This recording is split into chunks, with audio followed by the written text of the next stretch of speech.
City boy, city boy. Ladies and gentlemen, it's your boy, Nate the Great, back with another video. And you know we got to go ahead and talk about the big news for today. And the big news is that WWE and TNA have officially inked a deal, a multi-year deal, where they'll have plenty of crossover. For the next couple of years, you're going to start seeing a whole lot more TNA superstars. You're going to start seeing a whole lot more WWE superstars going between brands. And I have a whole lot to say about this. But what I really want to get the marks to and the Triple H stands to understand, right, is this right here. This move proves without a doubt that Triple H is an inferior booker to Vince McMahon. Okay? If you listen to people, or if you go and you watch people who have actually worked with Vince McMahon back in his heyday, right? What you'll see is Vince McMahon never even watched the other product. He never watched WCW. Never watched ECW. Hell, I'm positive he never watched an episode of TNA before a day in his life, okay?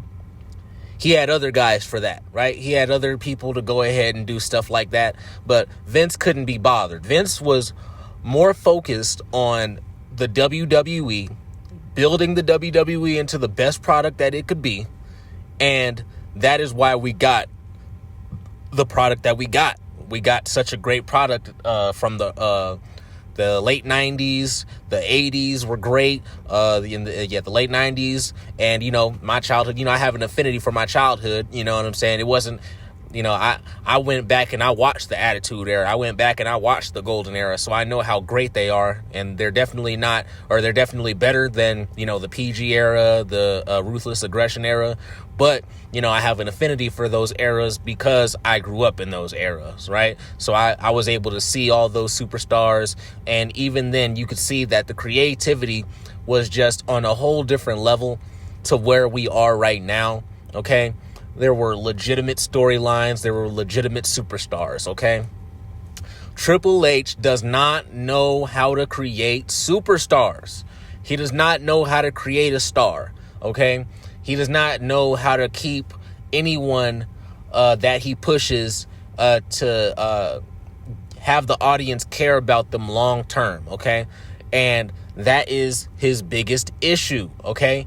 Anyone that gets over on their own, very similarly to Vince McMahon, right? Especially later on, like during the PG era, the reality era, whatever.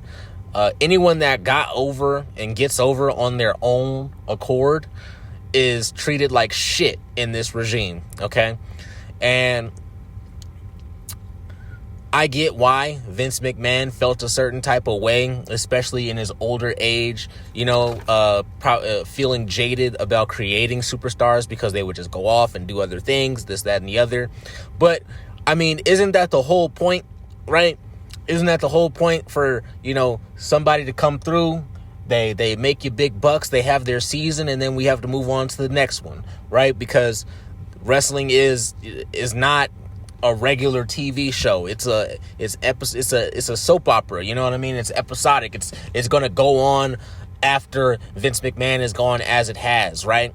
And so who cares if superstars are coming in and out? If you create a mainstream superstar and, they go off into Hollywood or they go off and they do something else, that's just a testament to, the booking of Vince McMahon and the kind of impact that he was able to have on a star, creatively on that star. And he was able to push them off into the mainstream. And that only makes other people want to work for your company even more. You know what I mean? Triple H does not know how to do that. He does not know how to create a superstar, and he refuses to. Okay? Now, if you watch The Hater, right? He released a video, I believe it was yesterday, right? Where he was saying that Triple H is basically just bringing over everyone from AEW, right? And I didn't even, I until he said that, I really didn't even think about it like that, right?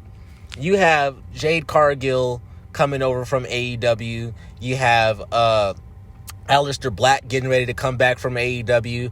Penta coming over from AEW. You have all these different stars, you know, quote unquote stars coming over from AEW. And then Triple H is just basically burying them under the product, right? He's just burying them with the rest of the talent and trying to push them and get them to become stars. And when that doesn't work, you know, they just get tossed in with the rest of everybody else, right? And what this TNA deal shows me is that Triple H does not have any, he doesn't have the gumption. He doesn't have the confidence in himself in order to create stars. So what he's going to do is he's going to take stars that come over from TNA, right? And he's going to try to make them into superstars. When there are plenty of talent, when there's plenty of talent on the roster currently that has the potential to be stars, right? LA Knight, Braun Breaker, I call him a jobber all the time, but really it's just because of how he's booked. Ludwig Kaiser, right? We have a lot of people on the talent who are on the roster who have really good and very, they potentially could have mainstream appeal, right? But instead of working with the talent that he currently has, right, all he's going to do is keep shuffling through a bunch of different superstars from other companies, right? He did this with, you know, Kevin Owens and Sami Zayn coming over from ROH. They suck, you know what I'm saying? Now he's doing it with Penta and Jade Cargill, and they're starting to suck. And I mean, Penta already sucks, right? And Jade Cargill, she hasn't been on TV in I don't know how many months, right? And like we've seen it. We've seen when Triple H tries to create stars and create something that's big, it always goes out in flames. The Wyatt Six, like, that was supposed to be the next big heel group or face group or whatever the fuck. It was supposed to be the next big group that came into the WWE and caused a ruckus. And where are they right now, right? They're barely ever on TV. Okay, they lost their last matchups, right? And they've just proved over and over again that they are the mid-card jobbers that, you know, they have been all the way throughout their career. But Triple H, he, for a moment in time, believed that he would be able to create something out of that. And then immediately just threw him to the wayside. Triple H and Tony Khan are very, very, very fucking similar. And I'm going to keep saying this, okay? Triple H wants to be Tony Khan, and Tony Khan wants to be Triple H, okay? Well, really, Triple H wants to be Tony Khan, and Tony Khan wants to be Vince McMahon, and both of them are failing spectacularly at their jobs, okay? Vince McMahon is a one-of-a-kind booker, content creator, creative, period. He's a legit creative, and Triple H just isn't. He's just not. So he's going to try to bring all these other stars from all these other companies. He's going to have people like Joe Hendry coming in, Jordan Grace coming in. I mean, TNA is basically just the land of WWE jobbers who couldn't get the job done in WWE, so they went to TNA. Or I'm not saying that there's not talent in TNA, but if there's talent in TNA, then just sign the talent instead of doing this crossover. Right? Vince McMahon would never be caught dead, okay, signing some crossover deal with another company, okay, because Vince McMahon, his whole objective was putting other companies into the ground, okay, showing that WWE was the better product on merit, okay, and that's why the WWE product was good as it was for as long as it was, okay. Triple H does not have that in him. He has no dog in him. Triple H has no dog in him. This to me is Triple H waving the white flag and saying that I just can't do it.